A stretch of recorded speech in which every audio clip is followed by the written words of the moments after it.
नीलाम्बुजश्यामलकोमलाङ्गं सीतासमारोपितवामभागं पाणौ महासायकचारुचापं नमामि रामं रघुवंशनाथं।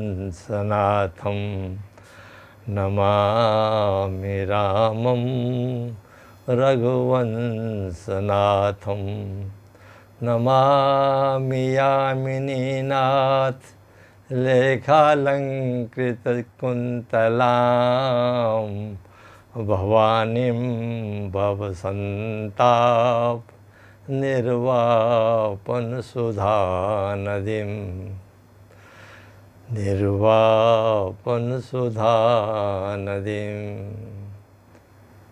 नारायणसमारम्भां शङ्कराचार्यमध्यमाम् अस्मदाचार्यपर्यन्तां वन्दे गुरुपरम्परां। वन्दे गुरुपरम्पराम्।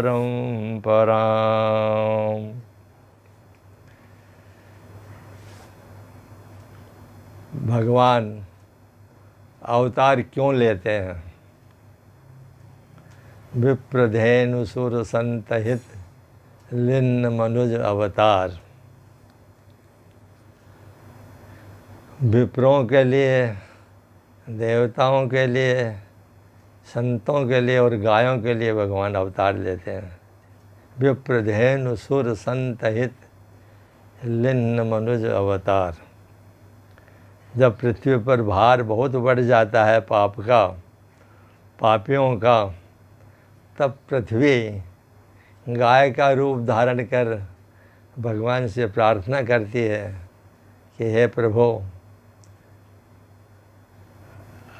आपने मुझे यह वचन दे रखा है कि जब जब तुम पर अत्याचार बढ़ेंगे, पापियों का भार बढ़ेगा, तब मैं अवतार लूँगा। भगवान सुनते हैं और आकाशवाणी होती है, मैं राजा दशरथ के यहाँ कौशल्या के गर्भ से जन्म लूँगा और अंशन सहित अवतार लूँगा, अपने अंशों के सहित अवतार लूँगा। भगवान दशरथ के यहाँ पुत्र के रूप में जन्म लेते हैं।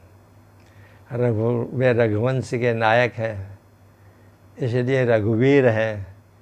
वे दशरथ के पुत्र हैं, इसलिए दशरथ नंदन है। वे कौशल्या को आनंद देने वाले हैं, इसलिए कौशल्या हृदय आनंद वर्धन है।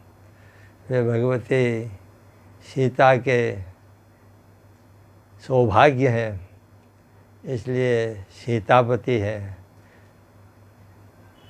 और इसीलिए वो सब प्रकार से अपने भक्तों को सुख देने वाले हैं।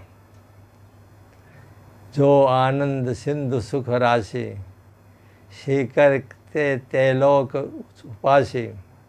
भगवान राम का जन्म होने के बाद में जब उनका नामकरण होता है तो मुनि वशिष्ठ कहते हैं कि जो आनंद सिंधु सुख राशि, जो आनंद के सिंधु है, सुख के राशि है और एक बिंदु मात्र से सारे संसार को, सारी सृष्टि को सुख देने वाले हैं, आनंद सिंधु है, उनका नाम राम होगा।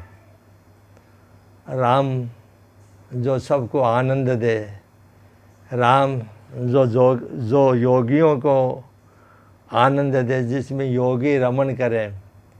रमनते योगिनो यत्र स राम, वो राम है। राम करुणा कोमल है, वो सभी प्रकार से बाह्य और अंतस दोनों प्रकार से कोमल है। तुलसीदास जब प्रार्थना करते हैं उनकी, तो श्री रामचंद्र कृपालु भज मन, हरण भव भय दारुणम, इस प्रकार से बोलकर और उनको कमल मुख, कमल नयन, कमल पाद, सब कुछ कमल है, उन सब कुछ कमलमय है। माने कमल के समान सुंदर भी है और कमल के समान कोमल भी है। वो नीलमणि है, कौशल्या के वो नीलमणि है। और जैसे भगवती यशोदा के नीलमणि कृष्ण है, वैसे भगवती कौशल्या के नीलमणि राम है।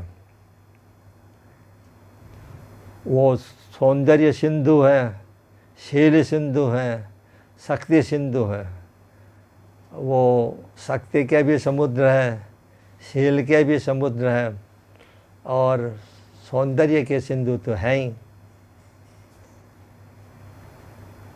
उन्हें राम के मंत्र का आश्रय लेकर काशी में भगवान शिव तारक मंत्र से जीवों को मुक्ति का मार्ग दिखाते हैं। उनके मरण, काश्याम मरणान मुक्ति, यह जो कहा है कि काशी में मरण से मुक्ति होती है, वो इसीलिए कि काशी में मरने वाले को भगवान अंत समय में उसके कानों में राम मंत्र का दान करते हैं, राम मंत्र सुनाते हैं। और इसी राम मंत्र के सहारे पापी से पापी जीव भी वाराणसी में मुक्ति को प्राप्त होता है। वे धनुज वंश के लिए कृषाणु के समान है, अग्नि के समान है। संत उनके भरोसे ही अपनी तपस्या निर्विघ्न करते हैं। राम भारतीय संस्कृति के आदर्श हैं। भारतीय संस्कृति, राम और कृष्ण, भारतीय संस्कृति की गंगा के दो तट हैं, एक राम तट और एक कृष्ण तट। और इन्हीं के आधार पर त्रिकाल में भगवान राम बारंबार जन्म लेते हैं, भक्तों के लिए बारंबार जन्म लेते हैं, बारंबार रावण जैसे राक्षस राज का वध करते हैं और अपने भक्तों को आनंदित करते हैं। राम का चरित्र आदर्श है। उनके चरित्र का आधार लेकर मनुष्य संसार सागर से सरलता से पार हो सकता है। श्री कृष्ण लीला पुरुषोत्तम है और राम मर्यादा पुरुषोत्तम। इसीलिए कहा है कि राम के समान आचरण करना चाहिए और कृष्ण की लीलाओं का आनंद लेना चाहिए। कृष्ण की लीला का अनुकरण नहीं करना चाहिए, नहीं हो सकता, संभव भी नहीं है। लेकिन राम के चरित्र का अनुकरण किया जा सकता है। प्रसन्नताम यान गताभिषेकत तथा नमम लौ वनवास दुःखत मुखाम्बुजश्री रघुनंदनस्य में सदार्थुषा मंजुल मंगल प्रदा। कल तुम्हें राजगद्दी मिलेगी, यह सुनकर जिनके मुखमंडल की प्रसन्नता में कोई वृद्धि नहीं हुई और वनवास जाना है, यह सुनकर जिनका मुख मलिन नहीं हुआ, वो भगवान श्री राम के जो मुख छवि है, मुख सौंदर्य है, मुखाम्बुज